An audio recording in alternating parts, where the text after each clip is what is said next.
Chapter 4: The American Life in the 17th Century. So, the Chesapeake. In the mild wilderness, there was malaria, there was dysentery, and there was typhoid, which took a cruel toll and killed hundreds of settlers in Virginia. And also in the Chesapeake, there was more immigration from England, which occurred with the majority being single men in the early 20s. The families were few, they were fragile, and the most men who came could not find mates, and marriages were destroyed early because there was starvation, there was problems with fertility, and therefore children were just hard to come by in general. And as the hardships continued, more women did start to immigrate, and by the 18th century, Virginia had about 59,000 people, and Maryland had about 30,000. So, even though the hardships were present as time went on, more women did migrate here, and the population in the Chesapeake area did start to increase. So the Chesapeake area was basically a tobacco economy. These profit-hungry settlers often planted tobacco to sell before corn was planted, but the intense cultivation exhausted the soil and ruined the land. The ships hauled about 1.5 million pounds of tobacco out of the Chesapeake, and by the 1630s, the production depressed prices, and the tobacco growers responded by growing more tobacco. This is really isn't sound economic thought, and just by increasing the amount of product you're putting out, common economic thought shows that the prices should decrease even more. So this was also an economic misstep on the farmer's part. And the increased tobacco caused more labor to come to the Americas, as England now had a surplus of workers who came as young men that fled the disastrous economy and also the high unemployment levels in England as well. And most of the workers came as indentured servants who voluntarily mortgaged their bodies in exchange for freedom dues, which were an axe, a hoe, barrels of corn, a suit of clothes, and maybe some land. So the majority of the workers, the majority of the labor force at this time, were indentured servants, not slaves. Now, the headright system was in place, where they encouraged the importation of relevant workers, where masters would pay for the servant's trip, and then they would get work in return along with their full support on certain chores and certain actions all around their plantation or their estate. But as the prime land grew harsher and more scarce, the masters became hesitant into giving the servants their own land and their own lawns because they were afraid that they would be taking an economic loss with regards to the benefiting of the servants. And formal freedom was granted to these penniless freed workers, but these freed workers had little economic opportunities, and they eventually started to go back and work to the estate owners as tenant farmers. So Bacon's rebellion was when these workers were frustrated by their hopes of acquiring land and their failures to find women to marry, and just frustrated by the false hopes of that they were given of the New World, that they just started to become angry with the governor of Virginia, William Berkeley, and they just started to mercilessly kill, burn down Jamestown, and just loot and destroy this town, just as a sort of revenge against the aristocratic policies of Berkeley, who's in favor of friendly relations with the Indians and good in touch with the crown. And a civil war ensued in Virginia, and Bacon and his fellow perpetrators were put to death by Berkeley after brutal fighting. But this signified that these planners could no longer rely on the indentured servants. These servants were freed people, and they felt that they should be given more rights and more chances by the New World. And now the large scale planners, had to look to another source of labor, which became Africa, and then which became slavery. So colonial slavery. So more than 7 million Africans were carried in chains to the New World, with equal amounts going to the West Indies as well as the Americas. They were brought to Jamestown as early as the 1620s, but the colonists could only afford them as richer settlers moved, because slaves were expensive. Think about it: you had to pay for the slaves, pay for them to come, pay to feed them, pay to maintain them, and you had to make sure that they had good morale. So slaves were expensive for settlers that just came by themselves just for a chance to start a new life as a farmer. But as the wages rose in England and the mortality of slaves started to decrease, large planters started to ship more and more slaves through the Americas, with the Royal African Company acting as some sort of perpetrator and a medium between between the Africas and the tribes to the colonies. And Americans all over the colonies became involved in the slave trade because it was very profitable, very lucrative. And by 1700s, blacks made about one third of the population of southern states. And by 1750, closer to the Revolutionary War, blacks made up about half the population of the southern states. And most of these blacks were slaves. So most of the slaves who reached North America came from the west coast of Africa, and they were captured by African coastal tribes who were then sold to European merchants, and then the merchants sold them to the Royal African Company, which would then transport them to the East Coast, and then they would auction them. They would auction them off in ports like Charleston and Newport in horrific and brutal scenes that we really shouldn't have to think about or describe. These immigrants from Africa.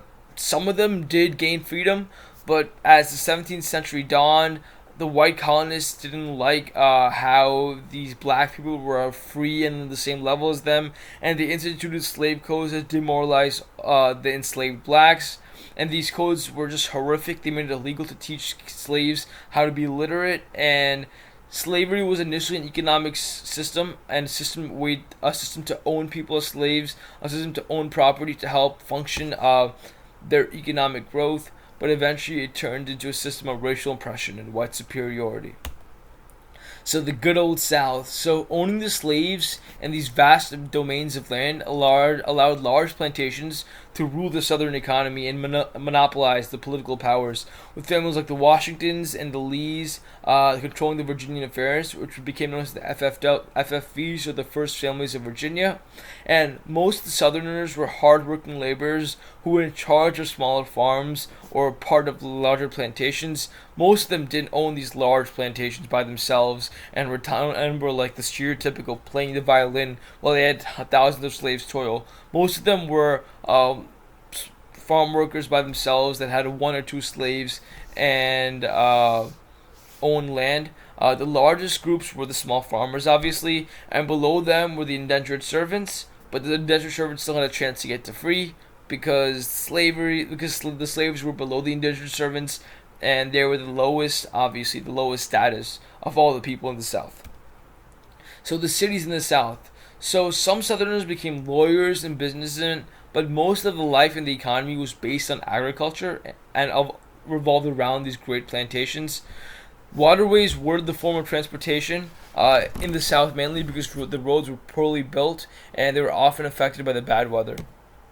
So the New England family. So the settlers in New England added 10 years to their life opposed to the Old World because there were just better living conditions in the New World than in crowded London. There was better facilities, more food in certain circumstances, and more jobs. The New Englanders tended to migrate as whole families, not as individuals. And from the onset, the New England's population was just larger and grew from natural productive increase as there was women there, opposed to the lack of women in the Chesapeake and the South.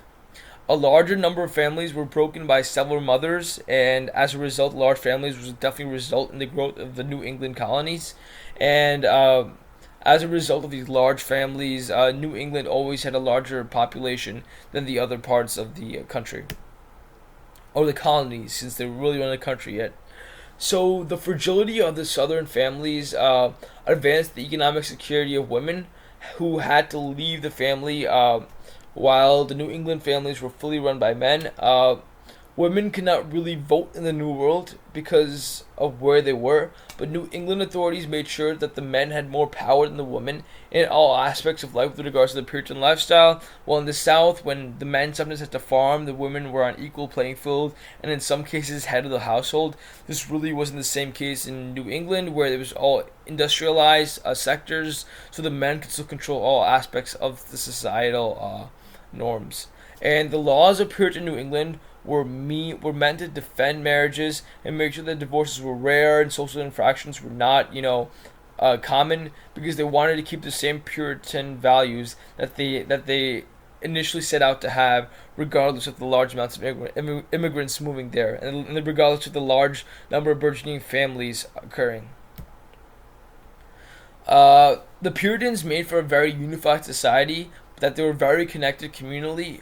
In the Chesapeake, the expansion of the settlement was random and was taken by solo planters, but New England grew in a very orderly fashion, and the towns were chartered by the colonial authorities. And all the land and all the land grants and charters were authorized by colonial authorities and proprietors in the New England colonies, opposed to rather opposed to people trying to find refuge or religious freedom. And the towns of the more than 50 families were required to provide education in the New England colonies, and the Puritans established the first college we all know well, Harvard. So congregational churches. These were governments led by the local peoples for a political leadership of the land. The adult males of the area voted on matters like schoolmasters, elected officials, and road repairs. And the town meeting overall was called the best school of political liberty the world ever saw by our best friend Thomas Jefferson. So, in the mid 17th century, a new form of sermon began to be heard from the Puritans, the Jeremiads, where the earnest preachers scolded the parishioners for their waning piety and declining conversions. So, as a result, these members in church introduced the halfway covenant, which was the arrangement that the church and its adherents would admit to baptism, but not full communion. The children of baptized members, so they would have an attempt to be more inclusive to the members of the church. So the exclusive Puritan congregations allowed the influx of more people into the Puritan churches who weren't as pure or the elect, and this did in turn dilute the spiritual purity of the original settlement. So as a result, these new structures and systems allowed more people to come enjoy the Puritans in their churches, and because the society was revolved around the church, it allowed more people involved in the process of the society, but it did in turn reduce the purity of their society that they like to hold. So here you see a fault of the large dependence of the large amount of religion on the government and intertwined within society, as you have something like the Salem witch trials, where a group of adolescent girls in Salem claimed to have been bewitched by certain older women, and it caused a witch hunt that ended up hanging more than 20 people. And the ironic thing about this is that most of the accused witches came from families associated with Salem's burgeoning market economy, and the accusers came from subsistence farming, and this difference in social status allowed for social stratification between jobs. And this ended in 1694 when the governor had enough when he saw his wife being accused as a witch. But this idea of having your government and your society totally based on religion could be ludicrous, as shown by the Salem witch trials. So the New England way of life. So the Puritans had poor soil in New England, obviously, and they were less ethnically mixed than their southern neighbors, because the non-English immigrants were less attracted to a site where the soil was bad and the land was too religious, just like in New England. So as a result, summers were often blistering hot, winters were really cold, and the climate encouraged a diverse economy. Slavery obviously wasn't successful in the New England area because it couldn't survive in an area where just crops couldn't grow. So, in comparison to the Native Americans, the settlers were very different. The Indians traditionally beat tribes through the woods, and they migrated seasonally for hunting and fishing. They periodically burned the woodlands to restore leafy first growth forests that would sustain the population. They reorganized the right to use land, but they didn't own the land, which the settlers thought they owned the land to help profit off it. The settlers thought the Indians were wasting the land and owned the land for their personal benefit, and the Europeans felt a need to improve the land and improve the areas the Native Americans were inhabiting by farming it. So back to nature. So the greatest changes happened with livestock, with the settlers coming in. The English brought pigs, horses, sheep, and even cattle, and their appetites just eroded and compacted the soil, negatively affecting the way to farm in a lot of the areas in the New World. And the New Englanders realized the importance of the other resources they had, like timber, and used their ports for shipbuilding and commerce. So they were very resourceful and just didn't try to farm when they just couldn't. And they started resorting to these natural resources and these other advantages that they had. and they fished gold mines, fish in New England that was literally was made of gold. I personally don't think this is very important, but it might come up on a test, so I think you might need to know that. So more of New England. So the majority of the colonists were farmers, and they did enjoy a higher standard of living than their counterparts in England. The women wove, they cooked, they cleaned, and they cared for their children, while the men cleared their land, they fenced, they planted, and they cut firewood and butchered the livestock. The land was cheap, and an acre of virgin soil was what the carpenters could earn in a day, so it wasn't that expensive, and the farmers, anyone could become a farmer if they just worked. And these people were mostly white migrants to the colonial America who weren't aristocrats or lower members of society, and they were a perfect balance of people who weren't desperate and who had some economic backgrounds, but yet they didn't have their lives given to them, so they had motivation to work, and that was what made up the New England colonies, middle class members trying to advance their lives. So social problems. Some settlers in the New World thought they were better than the poorer settlers, and in turn tried to create a social aristocracy, like in the Old World. This resentment against the upper class caused tensions and helped spark outbursts like Bacon's Rebellion and the Maryland's protest uprising in the end of the 17th century.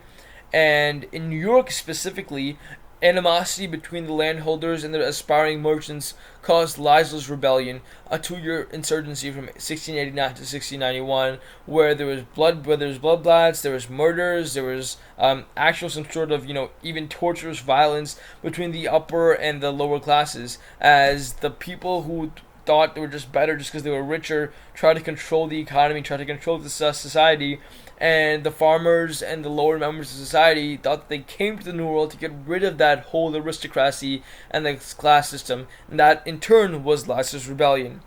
So overall, the effort to create the class system was successful to some extent, but largely it didn't accomplish much, as America prevailed as democratic and free.